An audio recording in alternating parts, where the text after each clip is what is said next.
Hey, good morning YouTube. This is Bob, KK4DIV, and today we're coming to you from the man cave. You know, I like to bring y'all new things, like to show you new places, new adventures, things like that. But today we've got new equipment here in the shack, and Santa's been good to me this year. And I had the opportunity to get this new radio and test it out for y'all on YouTube here. So we're going to get this opened up. We're going to unbox this for you. This is going to be something new for me. I've done a lot of different modes with the digital modes such as D-Star and System Fusion. I've got an open spot, I got a DV4 Mini, but I haven't really done anything with DMR. So I had the opportunity to get this DMR radio, and we're going to unbox it and show you a little bit what's inside the box, tell you a little bit about the radio. In upcoming videos, we're going to start testing this radio and telling you more about it.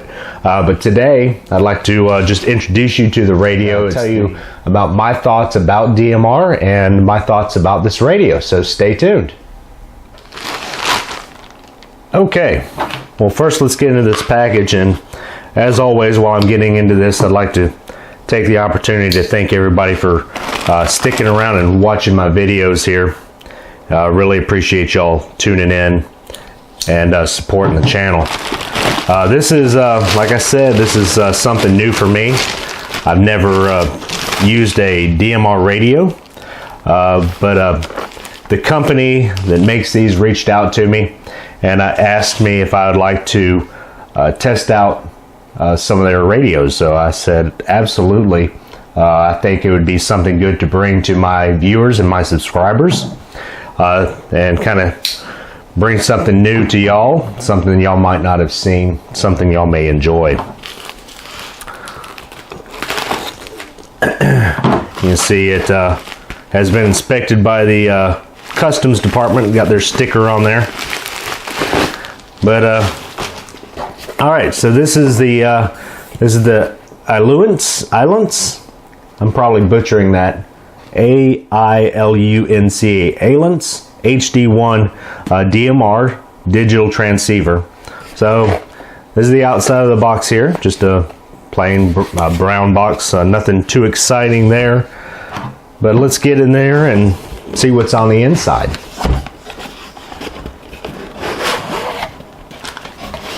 Okay, so we've got here on top, we've got a manual.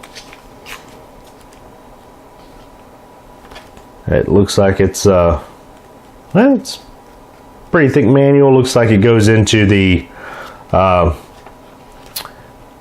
working the menus and all that. So we'll see how good this manual is, but it's got plenty of pages, so that's a good start.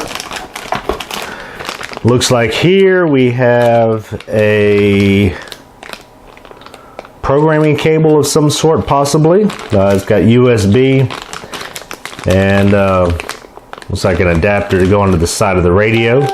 So we have that. Here in the bottom, they didn't put the radio in the top there. The radio was in the bottom. That's interesting. But wow, that has a little bit of weight to it. Buttons feel pretty good. Now, it's large. It's I tell you what, you know, you have some radios that are, you know, kind of small. They feel cheap. This radio, when it's in your hand, I can tell already, this feels like a substantial piece of equipment. This feels pretty well made. We'll just have to we'll have to do some, you know, more testing and all that on it to see how it fares, but that feels nice. It's got some weight to it. I like that in a radio. I don't like a real lightweight, cheap radio. All right, we got an antenna here. We've got looks like a charging cable, plugs into a standard 110 socket. We have our belt clip. We have a charger, and then we have a strap. So, you know, that's what's in the box.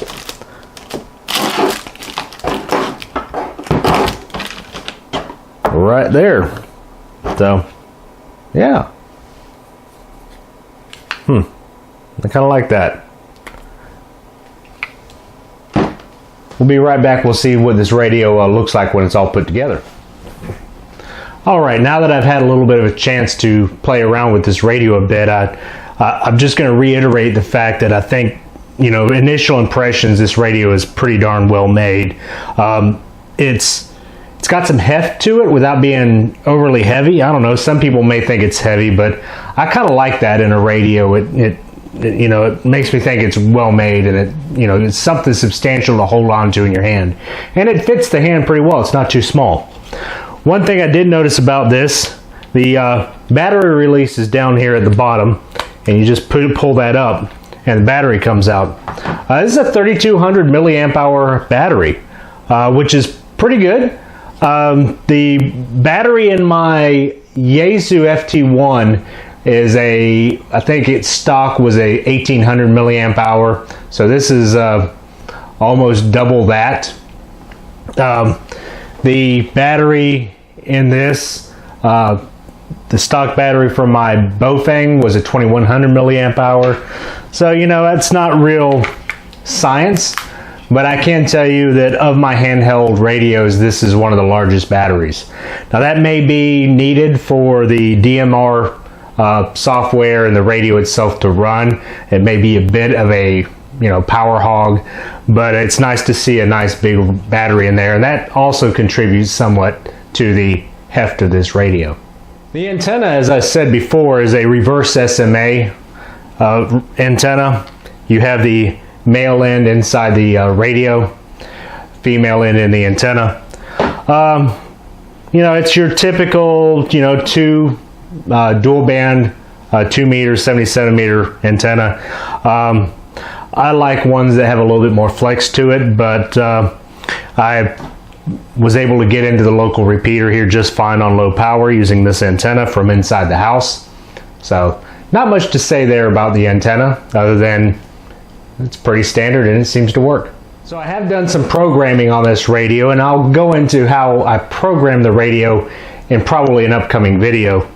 However, to get the programming cable in here, it has a cover on the side, and I'll be honest, at first when I looked at it, I'm like, I don't like that, because you have to get a screwdriver to get it off, this cover off. But upon further thinking, I actually kind of like that, and I think that kind of goes along with the durability of the radio. My FT1DR just has some little rubbery flaps that cover the ports on the side, and one of those radios, the flaps have already broken off on one of the covers, the ports. So yeah, I'm not a real fan of that. This you have to remove with a screwdriver, which is no problem if you have a screwdriver handy. But once you take that off, you can see there's the interface there to hook to the computer. It's kind of an odd looking interface. Some radios do it through the microphone and speaker port. This looks like it's something very proprietary. I'm not sure how hard it would be to find a cable if you were to lose the cable for this. Don't know if there's any aftermarkets out there. I'm sure you can go back to the manufacturer and get you a cable, but you know, here is the cable. So here's the cable right here, standard USB. This is what gets screwed in, and I like this because it's actually got a thumb screw. You just screw it on. You don't have to use a screwdriver to put it on and take it off. However, you do have to use a screwdriver to get the cover on and off. One thing I noticed with this cloning cable or data cable and this radio was, once I hooked this into the radio, plug the data cable in, turn the radio on, use the software to read the data that was already on the radio, I didn't have to install any kind of drivers. All I had to do was make sure I had the correct COM port setting, which was, in my instance, COM port 7. Yours may vary and probably will, but once I had the right COM port, this thing hooked right up and started reading the data. I was very impressed with that. Unlike my Yaesu radio, where I had to install drivers and kind of a bit of a hassle. So this was a lot easier. Got the belt clip here that goes on the radio. You notice I haven't put it on yet. That is because the screws in here are not your standard. They're not a Phillips head. They're not a flathead. They look like some, maybe like a Torx bit or something. Can't really tell because, you know, I'm getting kind of old and my eyes aren't quite what they used to be, unfortunately, and I can't really tell what that is in this light, but I can tell you in this room I don't have something that's going to fit that, so don't have the belt clip on yet. That's no big deal. I got a garage full of tools. I'm sure I can get it on here. Here's the cradle for the charger. It's pretty lightweight. Doesn't seem to have a whole lot in there. Not much to it. On the back, it's 8.4 volts, 500 milliamp hour. Light turns red, flashes when charging, it's green when complete. Here is the wall wart. So, not much to be said there. It is what it is. Alright folks, well this has been the unboxing and initial thoughts of the Ailunce HD1 radio, DMR radio. You know, like I said, I seem to think this is a pretty well-made radio. Gonna do a little bit more testing and see if we can't get some folks on the other end and see what the audio quality is like and things like that. And in an upcoming video, I'll be showing you all how I program this radio and how I use it with my open spot to get on DMR and talk to other folks all around the state and all around the country and possibly all around the world. So thanks everybody for watching. Be sure to stick around for more videos, and remember to give this video a thumbs up if you like what you see. Remember to visit my Patreon page if you'd like to become a patron and contribute a little bit to the channel. So I'd like to thank everybody for watching. We'll say 73. This is Bob, KK4 DIV. Until next time.